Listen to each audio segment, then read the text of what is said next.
So hello and welcome everyone, I welcome you all to the social science 2.0। मेरा नाम है शिवम दुबे। आज हम लोग इस चैप्टर के लास्ट टॉपिक जिसका नाम है कि डिसेंट्रलाइजेशन इन इंडिया, इसको पढ़ने वाले हैं, इसको कंसेप्चुअली समझने वाले हैं। बात करें इसके पहले की जर्नी की तो प्रीवियस लेक्चर में हमने फेडरलिज्म क्या होता है, उसके की फीचर्स क्या होते हैं, कितने टाइप्स के होते हैं और what makes India federal country, साथ ही साथ how federalism practice in India, जिसको हम लोग 3 स्टेज में लिंग्विस्टिक स्टेट्स, लैंग्वेज पॉलिसी और सेंट्रल स्टेट रिलेशन के माध्यम से देख लिया था।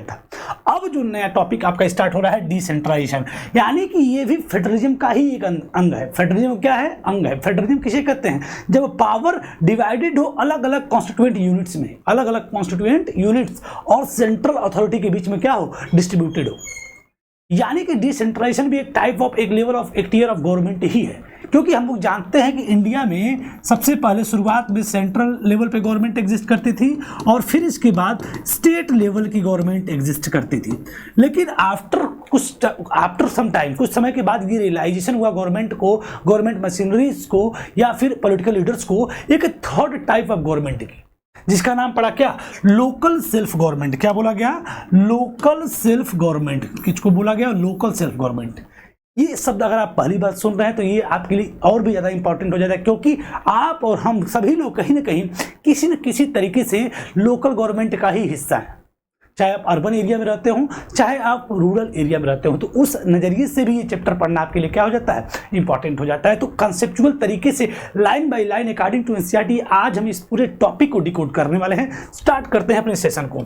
इस चैप्टर की पहले ही पृष्ठभूमि अगर बता दी जाए तो लोकल सेल्फ गवर्नमेंट को हम लोग 2 तरीके से कैटेगराइज करके पढ़ने वाले हैं। एक लोकल गवर्नमेंट जो कि रूरल एरियाज में एग्जिस्ट करती है, रूरल लोकल सेल्फ गवर्नमेंट। एक आपकी अर्बन एरिया जो शहरी क्षेत्रों में urban rural, urban local self government के रूप में देखने को मिलती है।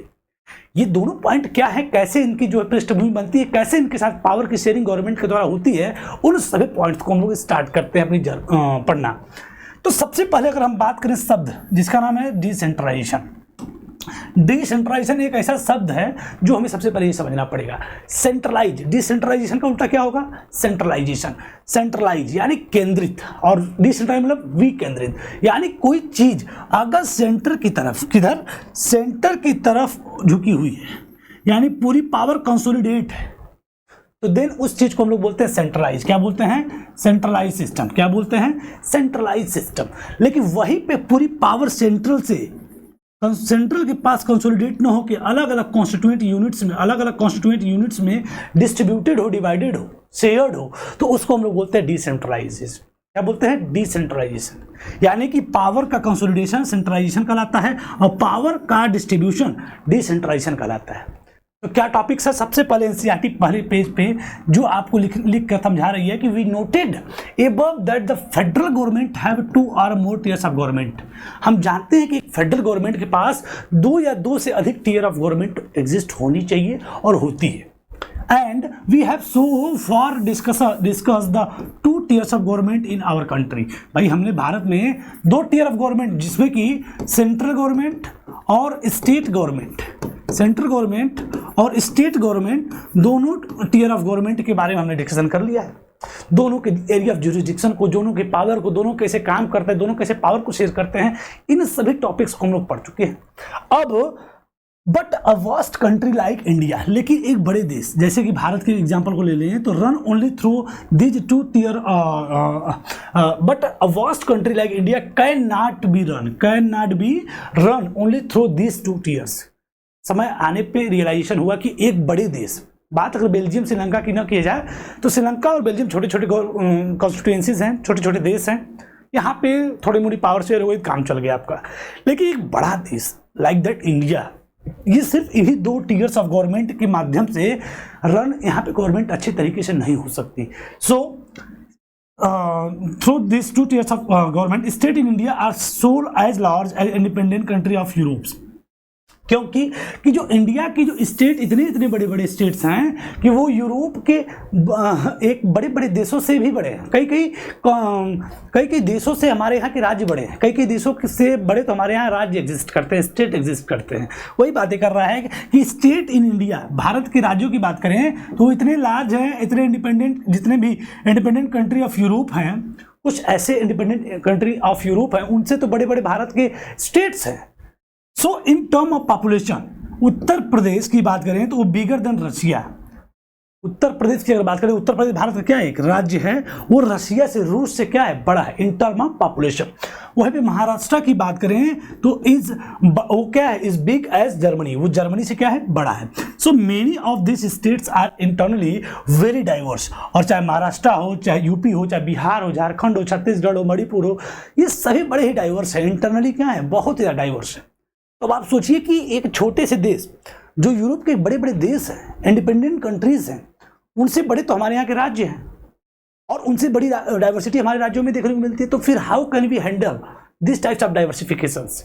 तो इतनी जड़ तक, डेमोक्रेसी की इतनी जड़ तक पहुंचने के लिए हमें सिर्फ 2 लेवल ऑफ गवर्नमेंट से काम नहीं चलेगा, हमें एक और 3rd टियर ऑफ गवर्नमेंट की रिक्वायरमेंट हमारे पॉलिटिकल लीडर्स को, हमारे कॉन्स्टिट्यूशन को रिक्वायर्ड हो गई।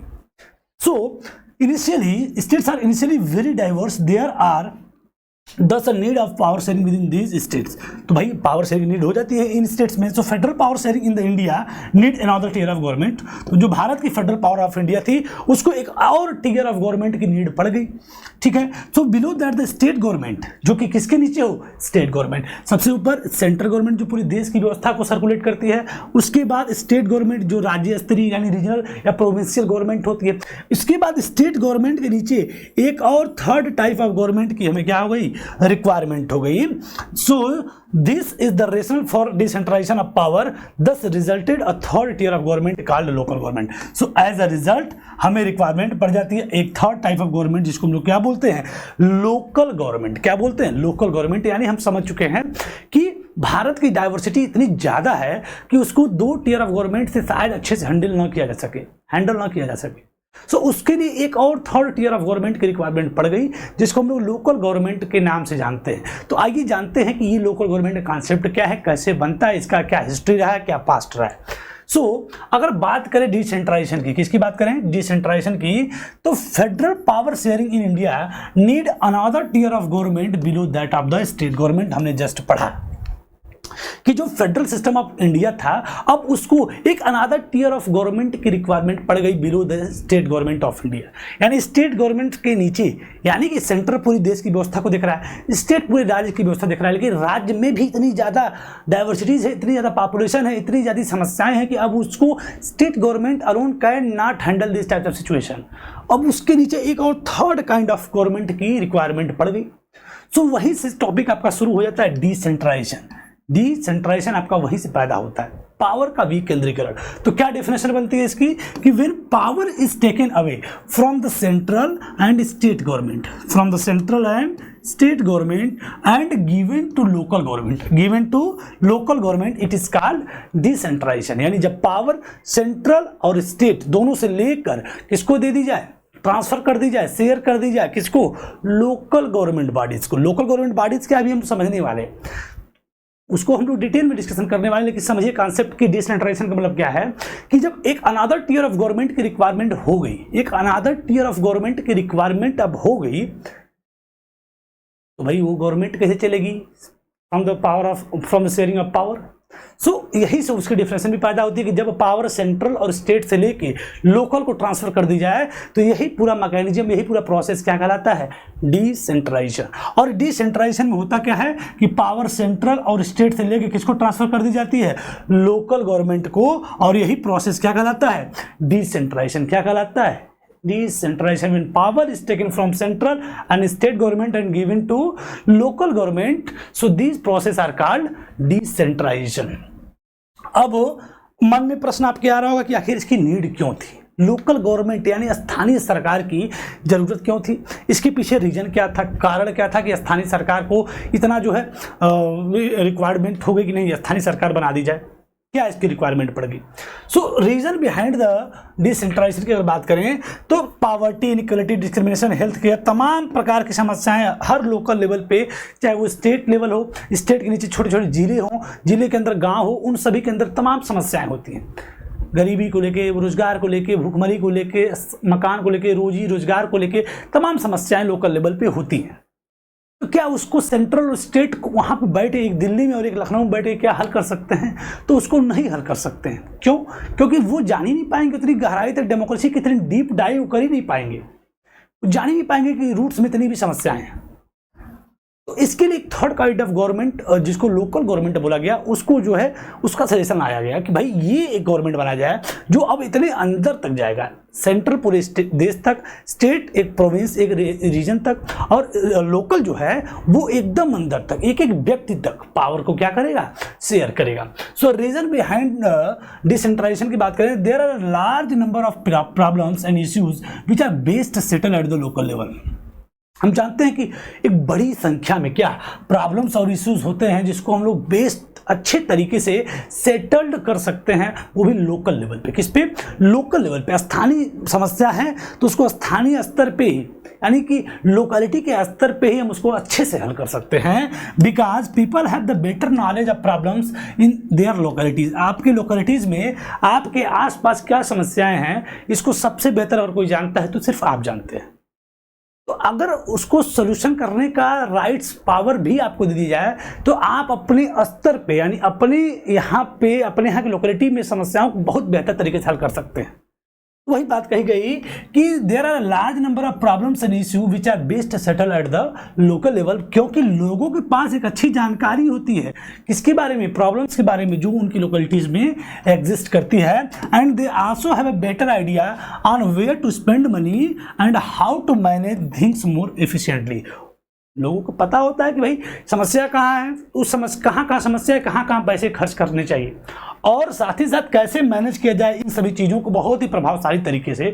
ये सारी बातें वहाँ के स्थानीय व्यक्ति ही अच्छे से जानते हैं। सो स्थानीय सरकार अगर बना दी जाए जिसमें स्थानीय लोग ही पार्टिसिपेट करें तो शायद सारी समस्याओं को क्या कर लें, निजात मिल जाए सबको। So beside at the local level it is the possible Beside at the local level, it is possible for the people to directly participate in the decision making. So beside at the local level के अतिरिक्त it is possible for the people to direct participate in the decision। और local level government बनाने के बाद ही ये चीज़ें मतलब कि स्पष्ट हो सकती है, बढ़ सकती है। एक अच्छी चीज़ और प्लस पॉइंट इसका बन सकता है कि लोगों का डायरेक्ट पार्टिसिपेशन किस में हो सकता है, डिसीजन मेकिंग सिस्टम में, किसमें, देश के डिसीजन मेकिंग सिस्टम में। And this helps to inculcate a habit of democratic participation. और ये कहीं ना कहीं डेमोक्रेटिक पार्टिसिपेशन जिसको हम लोग बोलते हैं कि to the people for the people by the people, इस चीज़ को चरितार्थ भी करेगा। यानी कि हम समझ चुके हैं कि लोकल गवर्नमेंट के लाने के पीछे का एक तर्क, लॉजिक की बात करें, एक तर्क की बात करेंगे, आप एक रीजन जो है दीजिए कि हाँ लोकल गवर्नमेंट होनी चाहिए।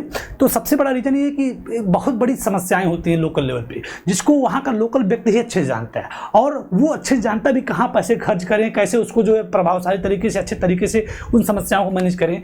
तो लोकल व्यक्ति ही इन सब चीज़ों को जानता है। तो अगर लोकल व्यक्ति के साथ ही पावर शेयर कर दी जाए तो शायद इसका सॉल्यूशन भी अच्छे से निकल जाए। तो और उससे फायदा क्या होगा कि डिसीजन मेकिंग प्रोसेस में एक सीधा व्यक्ति सीधे, मतलब एक कोई नॉर्मल आम जनता भी सीधे डायरेक्ट डिसीजन मेकिंग प्रोसेस में क्या कर सकती है, पार्टिसिपेट कर सकती है, और एक डेमोक्रेसी के लिए एक अच्छा सिंबल भी है, अच्छा संकेत भी है।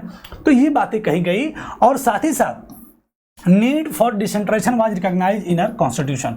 तब हमारे संविधान में लोकल गवर्नमेंट की नीड शुरू हो जाती है भैया, ठीक है।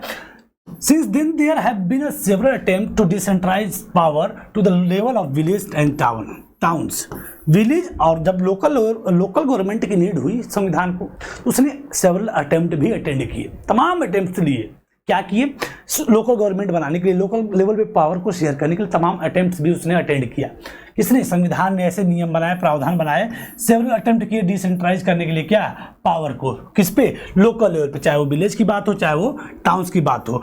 पंचायत इन विलेज और municipalities in urban areas were set up in all state. सभी स्टेट की बात करें तो पंचायत वाली व्यवस्था बनाई गई गाँव में, और म्यूनसिपालिटी वाली व्यवस्था बनाई गई कहाँ पे, शहरों में। कहाँ बनाएगी? अर्बन एरियाज में। Setup in all the state, सभी स्टेट्स में गांव-गांव में पंचायतें बनाई गई, और शहरों में म्यूनसिपालिटीज बनाई गई, नगरपालिका बनाई गई। क्योंकि संविधान को इस चीज़ को पहचान लिया कि भाई इसकी नीड है लोकल गवर्नमेंट की, ठीक है भैया। उसके बाद उसने तमाम अटेम्प्ट भी लिए और तमाम काम भी किए, पंचायत बनाए विलेज में, म्यूनसिपालिटी बनाए अर्बन एरियाज में, पूरे हर स्टेट की बात करें तो। But these were directly under the control of state government. लेकिन ये जो third kind of local government बनाया, मतलब थर्ड काइंड ऑफ गवर्नमेंट बनाया गया, थर्ड लेवल ऑफ गवर्नमेंट बनाया गया, इसको directly under control by state government रख लिया गया। यानी इसको, इस बॉडी को, जो थर्ड टियर ऑफ गवर्नमेंट है, ये सीधे सबऑर्डिनेशन में रहेगी किसके? स्टेट गवर्नमेंट को। अब यहीं से थोड़ी सी चूक हो गई, यानी स्टेट गवर्नमेंट सीधे कंट्रोल करेगा डायरेक्टली इस चीज को। So election to this local government were not held regularly. Election, अब उसके जो है क्या क्या आउटकम्स मिल रहा है कि पहली बात तो बन गए पंचायत म्यूनसिपालिटी, लेकिन इलेक्शंस रेगुलरली नहीं होते थे। Local government did not have any power or resource of their own. Local government के पास ना ही एडिक्वेट पावर थी, ना ही रिसोर्स था खुद का, क्योंकि स्टेट गवर्नमेंट उसके साथ शेयर नहीं कर रहा है। And thus there were very little decentralisation in effective term, जिसकी वजह से डिसेंट्रलाइजेशन हुआ तो, लेकिन इफेक्टिव टर्म की बात करें तो बहुत ही थोड़ा सा देखने को मिल जाता है। लेकिन चूंकि लोकल गवर्नमेंट एक जरूरी एस्पेक्ट बन चुका था, संविधान की नज़र इस पे जाती है, देश के पॉलिटिकल लीडर्स को नज़र इस पे जाती है कि अभी डिसेंट्रलाइजेशन बहुत ही कम इफेक्टिव टर्म में आ रहा है। सो इसके लिए कुछ मेजर स्टेप भविष्य में चल के फिर उठाए गए। क्या उठाए गए कि a major step towards decentralisation was taken in 1992। इसके बाद 1992 में संवैधानिक रूप से कुछ प्रावधान उल्लेखित किए गए और कुछ संशोधन किए गए, जिसको हम लोग बोलते हैं 73rd and 74th amendment. 74th amendment, 73rd amendment के अंतर्गत रूरल लोकल गवर्नमेंट को एम्पावर्ड किया गया और 74th अमेंडमेंट ऑफ कॉन्स्टिट्यूशन के माध्यम से अर्बन लोकल गवर्नमेंट को एम्पावर्ड किया गया। सो संविधान में डिसेंट्रलाइजेशन को फिर से बेहतर तरीके से करने के लिए जो हुआ, लेकिन इफेक्टिव टर्म में नहीं हुआ था, लेकिन आने वाले समय में जब सरकार की नज़र इस पर जाती है, संविधान की नज़र इस पर जाती है, तो संविधान में दो बड़े संशोधन होते हैं, 73rd 74th। इसके माध्यम से 1992 में the constitution was amended to make the third tier of democracy more powerful and effective. और ये संशोधन किया गया, जो थर्ड लेवल ऑफ गवर्नमेंट है, जिसको हम लोग लोकल गवर्नमेंट बोलते हैं, उसको मोर पावरफुल और मोर, क्या बोल सकते हैं, मोर पावरफुल और मोर इफेक्टिव बनाने के लिए थर्ड टियर ऑफ गवर्नमेंट के लिए संवैधानिक कुछ प्रावधान बनाने शुरू कर दिए, जिसमें कि अमेंडमेंट किए गए। अब क्या क्या शुरू हो गया? Now it is constitutionally mandatory to hold a regular election to local government bodies। अब ये चीज़ें मैंडेटरी कर दी गई, स्टेट जितने भी स्टेट्स हैं उसमें जितने भी लोकल गवर्नमेंट बॉडीज हैं, चाहे वो शहरी क्षेत्र में हो चाहे वो ग्रामीण क्षेत्र में हो, उसमें आपको रेगुलर इलेक्शन कराना है तो कराना है। यानी कि आपको क्या करना है, मैंडेटरी हो गया कि आप रेगुलर इलेक्शन कराएंगे। कहाँ पे? सभी लोकल गवर्नमेंट बॉडीज में। साथ ही साथ seats are reserve in the elected bodies and the executive heads of this institution for the scheduled caste, scheduled tribes and other backward caste। इसमें पार्टिसिपेट करने के लिए चाहे क्या बोल सकते हैं कि सीट्स आर रिजर्व, सीटें क्या कर दी गई? रिजर्व कर दी गई, किसमें? इलेक्टेड बॉडीज में। और जो executive head of this institution थे, किसके लिए? एससी के लिए, एसटी के लिए एंड ओबीसी के लिए। इन सभी कम्युनिटी के व्यक्तियों के लिए सीटें क्या कर दी गई? रिजर्व कर दी गई। एससी, एसटी और ओबीसी के लिए इलेक्टेड बॉडीज में जो एग्जीक्यूटिव हेड होते हैं, उन सभी के लिए एससी, एसटी और ओबीसी सीटें क्या कर दी गई? रिजर्व कर दी गई। साथ ही साथ 1/3 सीटें, 1/3 seats positions are all reserve for the women. 1/3 सीटें महिलाओं के लिए भी क्या कर दी गई? रिजर्व कर दी गई। महिलाएं को भी एम्पावर कर दिया गया कि महिलाएं भी पार्टिसिपेट कर सकती हैं। 1/3 सीटें किसी लिए रिजर्व कर दी गई? महिलाओं के लिए। So and independent institution called state election commission. ये आपको याद रखना पड़ेगा कि लोकल गवर्नमेंट का चुनाव कौन कंडक्ट कराता है? स्टेट इलेक्शन कमीशन के अंडर कंट्रोल में पूरा लोकल गवर्नमेंट का इलेक्शन होता है, चुनाव होता है। तो एक इंडिपेंडेंट इंस्टीट्यूशन भी बनाई गई, जिसको बोला गया क्या? स्टेट इलेक्शन कमीशन, जो has been created in each state, जो कि हर स्टेट में बनाया गया, जिसका काम था conduct panchayat and municipal election. जितने भी पंचायत और म्यूनसिपल इलेक्शंस होते हैं उनको कराना इनका क्या होता है? मेन रिस्पॉन्सिबिलिटी होती है स्टेट इलेक्शन कमीशन, जो कि एक इंडिपेंडेंट बॉडी बनी। ठीक, उसके बाद the state government are required, state government के लिए जरूरी कर दिया गया कि अब शेयर करेंगे some power and revenue, some power and revenue किसके साथ? लोकल गवर्नमेंट के साथ। पहले क्या था? शेयर नहीं करते थे, कुछ करते भी थे, कुछ नहीं भी करते थे। लेकिन अब ये कॉन्स्टिट्यूशनली 73rd और 74th अमेंडमेंट के माध्यम से, ये आपका 73rd अमेंडमेंट के माध्यम से ये मैंडेटरी कर दिया गया कि स्टेट गवर्नमेंट पावर और रेवेन्यू को क्या करेंगे? लोकल गवर्नमेंट के साथ शेयर करेंगे। ये एक जरूरी एलिमेंट बना दिया गया।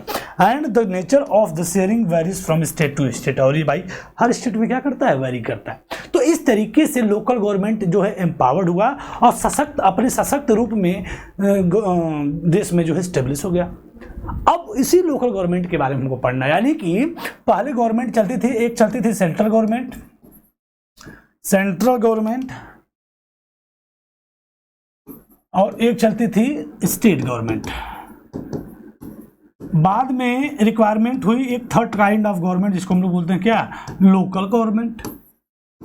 लोकल गवर्नमेंट बनी तो इसके पीछे तमाम रीजन बताए गए कि लोकल लेवल पे समस्याओं को बेहतर तरीके से एक लोकल व्यक्ति सुलझा सकता है, इसलिए लोकल गवर्नमेंट को क्या कर दो, बना दिया गया। लेकिन पावर को, रिसोर्स को जो होने चाहिए शेयर, वो हुए नहीं स्टेट गवर्नमेंट के द्वारा। इसके बाद संविधान ने 1992 में 1992 में तमाम संशोधन किए, 73 और 74। इसके माध्यम से कुछ प्रावधानों को मैंडेटरी कर दिया कि अब ये काम तो आपको करना ही करना है। जैसे रेगुलर इलेक्शन कराने हैं, सीटें रिजर्व कर दी गई महिलाओं के लिए, SC ST OBC के लिए। साथ ही साथ स्टेट इलेक्शन कमीशन एक इंडिपेंडेंट बॉडी बना दी गई जिसका काम क्या होगा, इलेक्शन कराना होगा। तो ये सारी चीज़ें पावर रेवेन्यू तमाम चीज़ें शेयर करने के लिए स्टेट गवर्नमेंट को ये जो है प्रावधान दे दिए गए। तो इस तरीके से लोकल गवर्नमेंट इस्टेब्लिश हो गया। अब उसी लोकल गवर्नमेंट के बारे में हम लोग आगे पढ़ने जा रहे हैं। बात करें अगर लोकल गवर्नमेंट की, तो डिसेंट्रलाइजेशन के माध्यम से हमें लोकल सेल्फ गवर्नमेंट देखने को मिलती है। और इस लोकल गवर्नमेंट को दो फॉर्मेशन में हम लोग देखेंगे। कितने फॉर्मेशन में देखेंगे, दो फॉर्मेशन में। पहला क्या होगा, रूरल लोकल गवर्नमेंट, जो ग्रामीण क्षेत्र में लोकल गवर्नमेंट होगी, जिसको हम लोग पंचायती राज बोलते हैं। क्या बोलते हैं, पंचायती राज बोलते हैं। क्या बोलते हैं इसको, पंचायती राज बोलते हैं। तो लोकल सेल्फ गवर्नमेंट को दो तरीके से हम बोल सकते हैं। एक लोकल गवर्नमेंट जो किस क्षेत्र में हो, ग्रामीण क्षेत्र में, और एक लोकल गवर्नमेंट शहरी क्षेत्र में, जिसको क्या बोलते हैं, अर्बन लोकल गवर्नमेंट या फिर म्यूनिसिपैलिटीज। क्या बोलते हैं, म्यूनिसिपैलिटीज। तो जो ग्रामीण क्षेत्र में जो लोकल स्थानीय सरकार होती है उसको हम लोग बोलते हैं पंचायती राज, और जो शहरी क्षेत्र में लोकल गवर्नमेंट होती है उसको हम लोग बोलते हैं नगर पालिका, नगर निगम या फिर जो है नगर परिषद, जो भी आप बोल लेते हैं। तो म्यूनिसिपैलिटी होती है शहरों में, और जो ग्राम पंचायत होती है वो कहाँ होती है, गाँव के क्षेत्र में। जो गाँव के क्षेत्र में जो लोकल गवर्नमेंट होती है उसको हम लोग रूरल लोकल सेल्फ गवर्नमेंट बोलते हैं, या रूरल लोकल गवर्नमेंट बोलते हैं, या फिर पंचायती राज बोलते हैं। और अर्बन क्षेत्र में जो गवर्नमेंट होती है उसको हम लोग पंचायती म्यूनिसिपैलिटीज बोलते हैं, या फिर अर्बन लोकल सेल्फ गवर्नमेंट, या फिर अर्बन लोकल गवर्नमेंट के नाम से जानते हैं।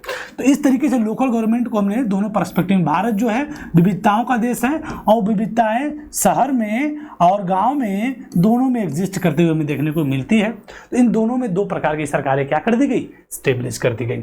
अब इन्हीं दोनों सरकारों को हमें देखना है। जैसे सबसे पहले देखेंगे हम लोग रूरल लोकल गवर्नमेंट के सिस्टम को, कि रूरल लोकल गवर्नमेंट सिस्टम क्या था। तो अब तक आपने क्या पढ़ा, आप उसको कंसोलिडेट करते रहे, समझते रहेगा। हमने क्या पढ़ रहे हैं हम लोग, डिसेंट्रलाइजेशन। क्या पढ़ रहे हैं, डिसेंट्रलाइजेशन। उसमें हमने देखा कि डिसेंट्रलाइजेशन के माध्यम से एक थर्ड टियर ऑफ गवर्नमेंट क्या हुई, बन गई।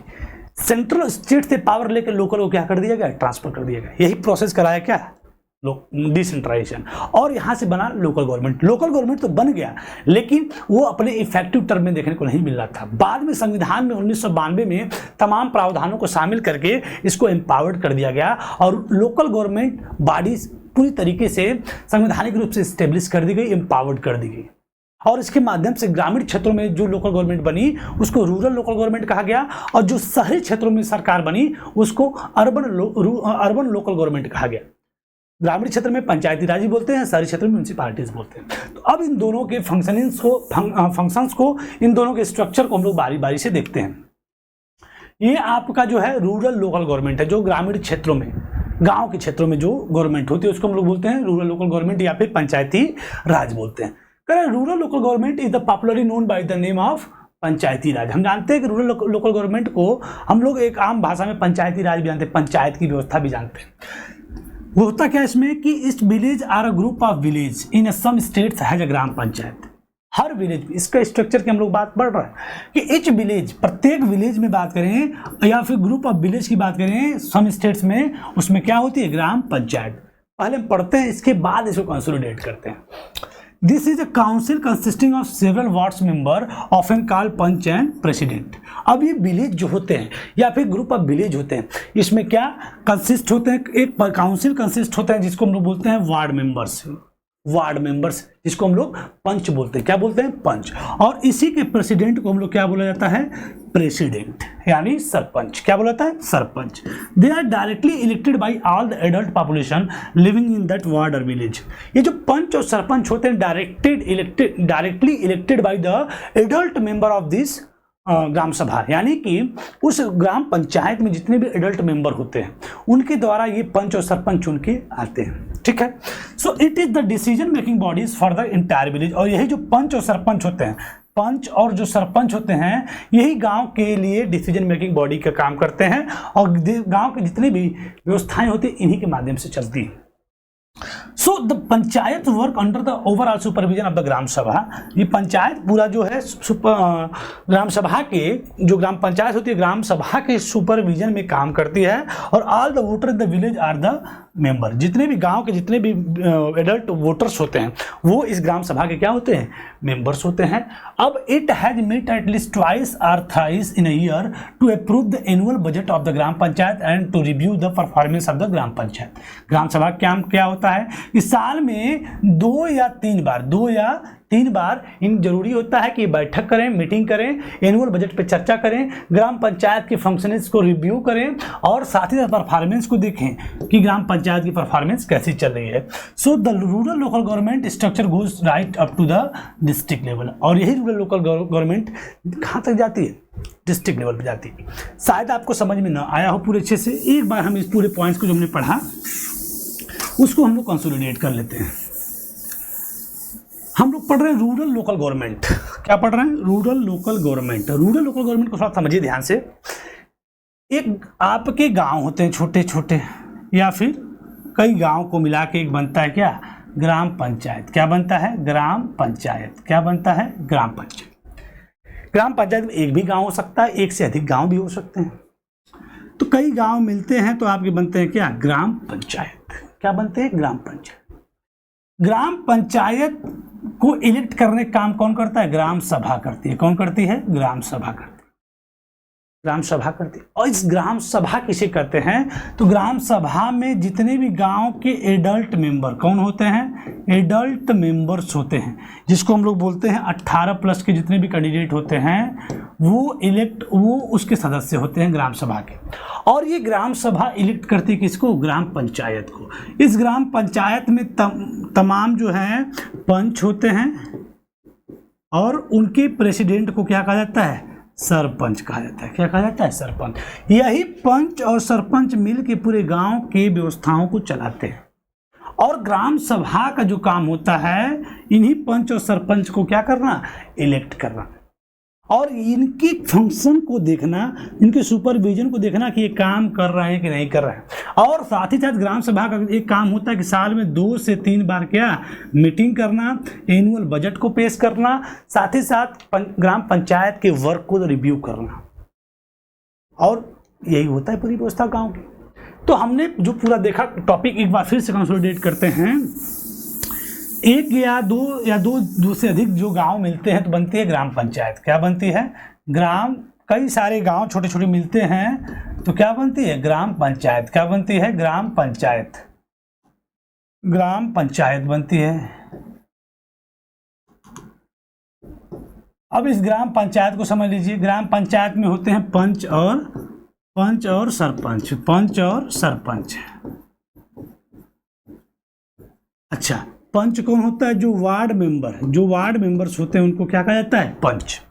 और पंच इन्हीं वार्ड मेंबर के जो प्रेसिडेंट होते हैं, जो अध्यक्ष होते हैं, जो पंचों के प्रेसिडेंट होते हैं उनको कहा जाता है सरपंच या गांव का मुखिया या प्रधान बोला जाता है इसको। ये पंच और सरपंच जो होते हैं ग्राम पंचायत को क्या करते हैं? ग्राम पंचायत के लिए डिसीजन मेकिंग बॉडी होते हैं और गांव की पूरी व्यवस्था को यही पंच और सरपंच चलाते हैं। अब इस ग्राम पंचायत को इलेक्ट कौन करता है? ग्राम सभा। कौन इलेक्ट करता है? ग्राम सभा। अब इस ग्राम सभा के बारे में थोड़ा सा समझ लीजिए। ग्राम सभा में कौन होता है मेंबर? तो जितने भी उस गांव के या ग्रुप ऑफ विलेज के जितने भी एडल्ट मेंबर होते हैं, कौन होते हैं? एडल्ट मेंबर होते हैं। यानी कि जितने भी 18 प्लस कैंडिडेट होते हैं जो वोट देने के योग्य होते हैं वो सभी इस ग्राम सभा के मेंबर होते हैं। और वही सभी इलेक्ट करते हैं किसको? ग्राम पंचायत को। और ग्राम पंचायत में कौन होता है? पंच और सरपंच, और ये दोनों लोग डिसीजन मेकिंग बॉडी होते हैं ग्राम सभा के लिए, ग्राम पंचायत के लिए। तो कुछ इस तरीके से रूरल लोकल गवर्नमेंट का सिस्टम होता है। और ग्राम सभा का कुछ काम भी होता है कि साल में 2 या 3 बार क्या करते हैं? मीटिंग करते हैं, एनुअल बजट पे काम करते हैं, एनुअल बजट को पेश करते हैं। साथ ही साथ जो ग्राम पंचायत यानी जो पंच और सरपंच जो काम कर रहे हैं उसको रिव्यू करना भी ग्राम सभा का प्रमुख काम होता है। तो ये पूरी बातें हमने अभी तक यहाँ पे पढ़ी है। जो रूरल लोकल गवर्नमेंट है इसका स्ट्रक्चर कहाँ तक लोकल गवर्नमेंट का जाता है? Right up to the district level. कहाँ तक जाता है? जिला स्तर तक जाता है। इसको भी हम लोग अभी डिटेल में समझने वाले हैं। बात करें स्टेट स्ट्रक्चर की, रूरल लोकल गवर्नमेंट के स्ट्रक्चर की, बस वही चीजें हम लोग फिर से पढ़ने वाले हैं। अब few gram panchayat are group together to form what we usually call panchayat, what we call a Panchayat समिति आर ब्लॉक और मंडल। पढ़ लेते हैं, फिर से इसको कंसोलिडेट करेंगे। The member of this representative body are elected by the panchayat members of this area and all the panchayat समिति or mandal or district together constituted the Zila Parishad and most of the Zila Parishad are elected member of the Lok Sabha and MP MLA of the district of some other officials are the of the other district level bodies are also its member, और जिला परिषद chairperson is the political head of the Zila परिषद। अब यहां से यहां तक जो टॉपिक्स आपने पढ़ा इसको मैं थोड़ा सा आपको समझा देता हूं। होता क्या है, ध्यान से समझिएगा। ग्रामीण क्षेत्र पे जो ग्राम पंचायत होती है वो किस लेवल पे होती है? ग्राम पंचायत जो होती है विलेज लेवल पे होती है, और जो पंचायत समिति होती है वो ब्लॉक लेवल पे होती है, और इसी ब्लॉक को हम लोग मंडल बोलते हैं, इसी को पंचायत समिति बोलते हैं। और जो यही सिस्टम कहाँ तक चलाता है? जिला तक, और जिला पे यही पूरा बन के कॉन्स्टिट्यूट होकर क्या बनता है? जिला परिषद। और जिला परिषद किस लेवल पे होता है? डिस्ट्रिक्ट लेवल पे। और इसमें MP MLA डिस्ट्रिक्ट जो डिस्ट्रिक्ट मजिस्ट्रेट होते हैं, साथ ही साथ जिला परिषद चेयरपर्सन, ये सभी लोग इसमें बैठते हैं, पूरे जिले के काम को सुपरविजन मतलब करते रहते हैं। जो हमने जस्ट अभी पढ़ा है कि a few gram panchayat are group, छोटे कई सारे छोटे छोटे ग्राम पंचायत जब कॉन्स्टिट्यूट होते हैं, ग्रुप होते हैं, तो बनती है क्या है? पंचायत समिति। क्या बनती है? पंचायत समिति। यानी कि हम समझ गए कि छोटे छोटे गांव मिलते हैं तो बनती है क्या? ग्राम पंचायत। क्या बनती है? ग्राम पंचायत। और फिर कई सारे छोटे छोटे ग्राम पंचायत, कई सारे छोटे छोटे ग्राम पंचायत मिलते हैं, ग्राम पंचायत मिलते हैं तो बनता है क्या? ब्लॉक लेवल पे पंचायत समिति। क्या बनती है? पंचायत समिति। पंचायत समिति जिसको हम लोग बोलते हैं ब्लॉक। क्या बोलते हैं? ब्लॉक। जिसको और भी क्या बोलते हैं? मंडल। क्या बोलते हैं? मंडल। तो ये सिस्टम हो गया। और फिर ग्राम पंचायत मिले तो क्या बना? पंचायत समिति। क्या बना? पंचायत समिति। फिर ये पंचायत समिति पूरे जिले की जितनी भी पंचायत समिति होती हैं, कॉन्स्टिट्यूट होती हैं, मिलती हैं तो बनता है जिला परिषद। क्या बनता है? जिला परिषद। क्या बनता है? जिला परिषद। यानी कि गांव से पूरा सफरनामा कहाँ होते होते जिले तक आ गया। कहाँ तक आ गया? जिले तक आ गया। तो यही स्ट्रक्चर होता है रूरल लोकल गवर्नमेंट का। एक बार फिर से समझते हैं कि छोटे छोटे गांव मिलते हैं, या फिर कई सारे गांव जब जुड़ते हैं आपस में तो बनती है ग्राम पंचायत। क्या बनती है? ग्राम पंचायत। कई सारे छोटे छोटे गांव जुड़ते हैं तो बनती है क्या? बनती है ग्राम पंचायत। और ग्राम पंचायत का जो हेड होता है, चलाने वाला डिसीजन मेकिंग कौन होता है? पंच और सरपंच। कौन होते हैं? पंच और सरपंच। और ग्राम पंचायत किसके द्वारा इलेक्ट होती है? ग्राम सभा। ग्राम सभा के द्वारा। किसके द्वारा? ग्राम सभा के द्वारा। ये दोनों पॉइंट हम लोग ऑलरेडी क्या कर लिए थे? पढ़ लिए थे। अब इसके बाद कई सारे ग्राम पंचायत जब जुड़ती हैं तो बनता है क्या? पंचायत समिति। क्या बनती है? पंचायत समिति, जिसको हम लोग मंडल बोलते हैं या फिर ब्लॉक बोलते हैं। क्या बोलते हैं? ब्लॉक बोलते हैं। ठीक है। फिर तमाम उस जिले की जितनी भी पंचायत समितियां होती हैं, जितने भी ब्लॉक्स होते हैं या जितने भी मंडल्स जुड़ते हैं तो बनता है जिला परिषद। क्या बनता है? जिला परिषद। क्या बनता है? जिला परिषद। जो गांव यानी विलेज लेवल से लेकर कहाँ गए? ब्लॉक पे, और ब्लॉक से कहाँ गए? जिले पे गए। जो गांव का जो हेड ऑफ द बॉडी होता है, पंच होते हैं, सरपंच होते हैं, ब्लॉक का जो हेड होता है ब्लॉक प्रमुख होता है, जिसको हम लोग जानते भी हैं। फिर इसके बाद जिले का जो प्रेसिडेंट होता है यानी जिला परिषद यानी डिस्ट्रिक्ट लेवल पे जो पॉलिटिकल बॉडी का जो हेड होता है वो होता है जिला परिषद। क्या होता है? जिला परिषद। तो इस तरीके से कुछ स्ट्रक्चर होती है कहाँ की? रूरल लोकल गवर्नमेंट की। किसकी? रूरल लोकल गवर्नमेंट की, जिसमें ग्राम पंचायत विलेज लेवल पे, पंचायत समिति ब्लॉक लेवल पे और जिला परिषद डिस्ट्रिक्ट लेवल पे। आई होप इसको ये टॉपिक आपका एकदम क्रिस्टल क्लियर हो गया होगा। इसके बाद अंतिम टॉपिक जिसको हम लोग बोलते हैं अर्बन लोकल गवर्नमेंट की। रूरल लोकल गवर्नमेंट के बारे में देख लिया हमने, कैसे बनती है इसको देख लिया, और रूरल लोकल गवर्नमेंट कैसे गांव से जिले तक पहुंचती है इसको हमने देख लिया। अर्बन लोकल गवर्नमेंट की बात करें तो शहरी क्षेत्र में जो लोकल गवर्नमेंट होती है उसको हम लोग अर्बन लोकल गवर्नमेंट बोलते हैं। Similarly local government bodies exist in urban area as well as municipalities are set up in towns. Towns मतलब छोटे छोटे कस्बे जो होते हैं उसमें म्यूनिसिपैलिटी होती है जिसको हम नगर पालिका बोलते हैं। क्या बोलते हैं? नगर पालिका। वहीं पे जो बड़े शहर होते हैं उसमें जो है म्यूनिसिपल कारपोरेशन। क्या होता है? Municipal corporation. छोटे शहर में क्या होते हैं? म्यूनिसिपैलिटीज, और बड़े शहर में क्या होते हैं? म्यूनिसिपल कारपोरेशन, और जिसको हम लोग नगर निगम बोलते हैं। Both municipalities and municipal corporation are the controlled by the elected body constituting of people representative. जो पीपल रिप्रेजेंटेटिव जितने भी देखिए, चाहे म्यूनिसिपैलिटीज हो चाहे म्यूनिसिपल कारपोरेशन हो, वो कंट्रोल होते हैं किसके द्वारा? Elected bodies consisting of peoples representative.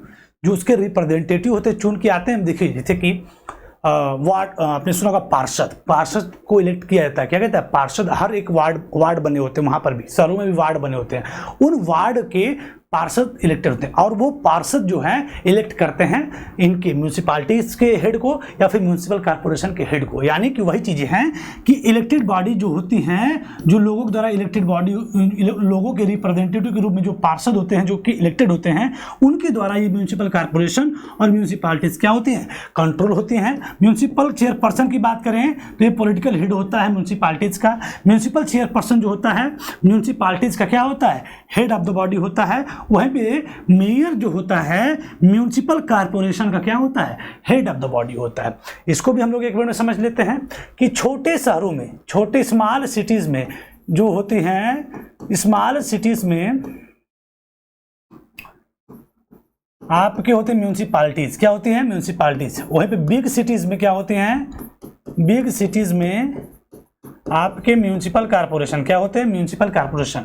जो म्यूनिसिपैलिटीज का हेड होता है म्यूनिसिपल चेयरपर्सन। क्या होता है? Municipal chairperson. वही म्यूनिसिपल कारपोरेशन का जो हेड होता है मेयर होता है। क्या होता है?